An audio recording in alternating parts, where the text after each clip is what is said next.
hati kita sedang bergetar-getar. Otak kita sedang bergetar-getar. Getaran yang hebat dalam berpikir maka menimbulkan hafal diri.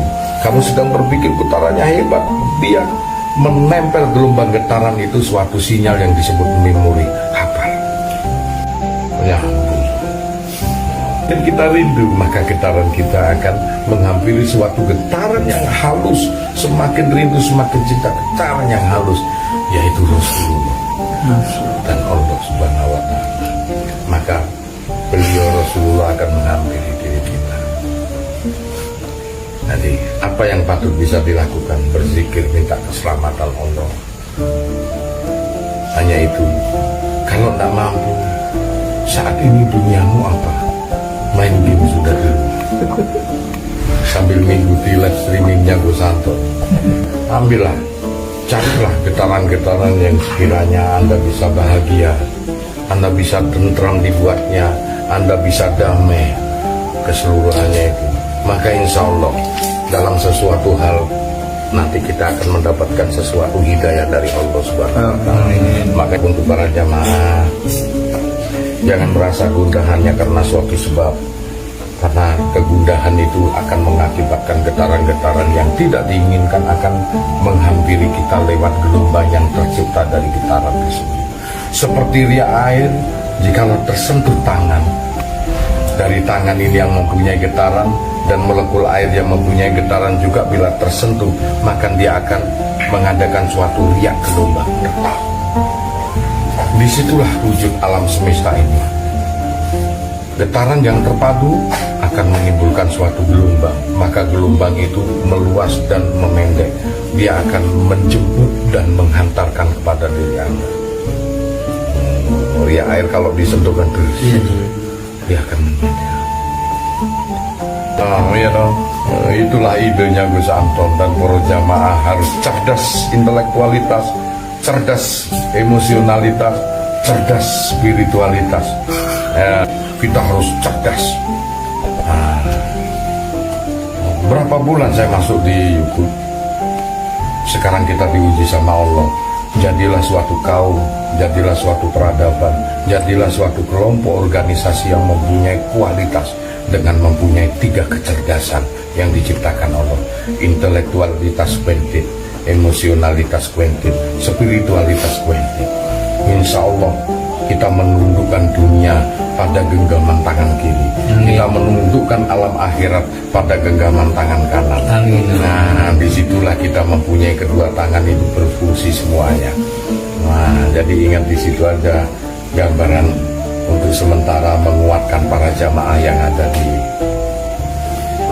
rumah pemirsa baik di Nusantara ini, di luar pulau maupun di luar negeri sekalipun. Bahkan landasan kita semua untuk bisa berpegang teguh pada keyakinan yang mendasar dan keyakinan tauhid sebagai akidah kita yang diturunkan Rasulullah kepada diri kita, termasuk Nabi Ibrahim.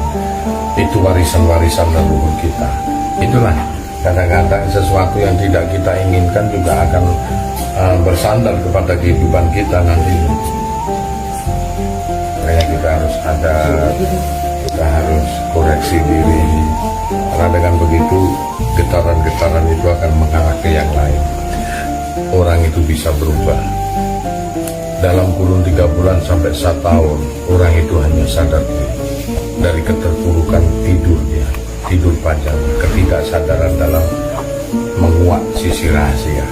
YouTube saya ini hanya menggugah mereka yang sudah hidup tetapi tidur pikirannya, terbuka.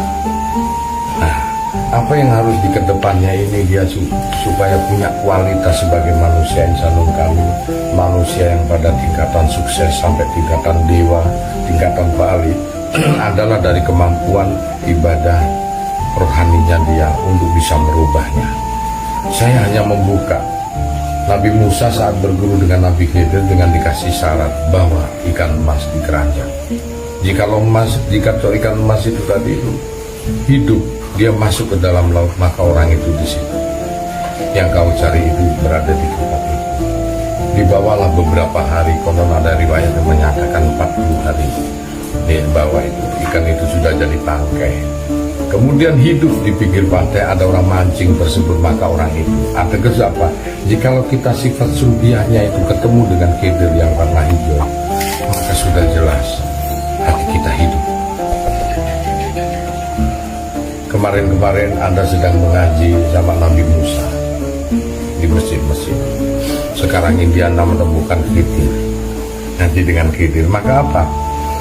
Yang di dalam ikan-ikan yang ada di dalam hatimu, latifatul ruh, latifatul qulub, latifatul qalbi, latifatul sir, latifatul akal, latifatul nafsu natinggia, latifatul qulub jasad, hidup dia meloncat dalam samudra hingga Anda bisa memahami eksistensi Allah yang sebenarnya, dan hingga Anda memahami eksistensi kehidupan. Maka dalam itu, untuk bisa menyentuh sesuatu hal dalam suatu unsur rahasia, yang dibutuhkan itu kemampuan, semangat, sifat rohani. Insya Allah mereka sedikit demi sedikit akan berada pada tingkatannya. Akan bisa merubah sesuatu sistem, yang mana sistem kehidupan itu akan dipakai menjadi acuan dia untuk selalu sukses dan berkembang dalam kehidupannya di situ. Itulah makanya apa yang saya katakan tadi, tidak bisa sesingkat itu. Yang Anda saat pelajari di YouTube kemarin itu hanya kesadaran jaga dari sesuatu rahasia yang belum terungkap tetapi ada, hingga mereka sadar.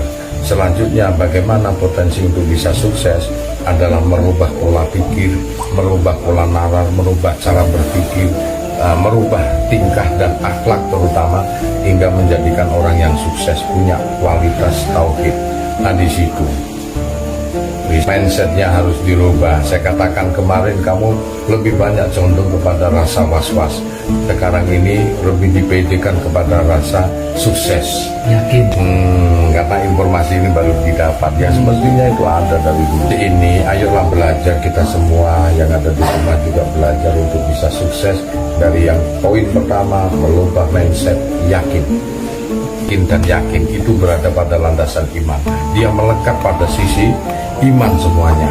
Maka iman itulah keyakinan, keyakinan itulah kekuatan iman, dan iman yakin berada pada landasan rasa.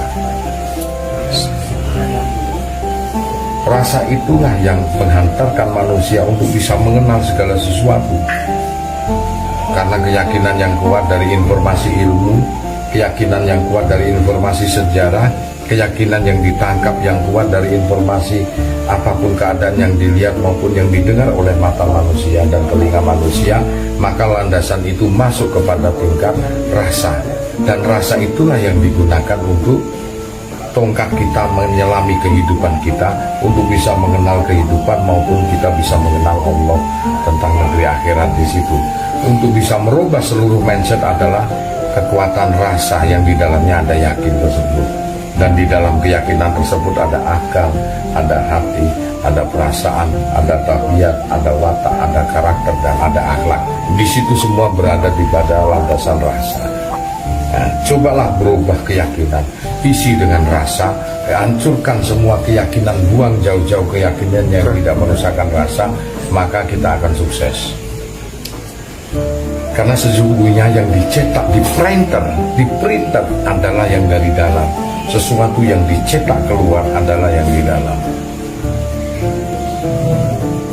Kita dapat cetakan apa yang di luar ini karena yang di dalam perintah yang di dalam. Di situ kira-kira kalau ingin cepat sukses. Terus hanya seonggok kitab yang tidak dibaca, tetapi kitab yang membaca sendiri.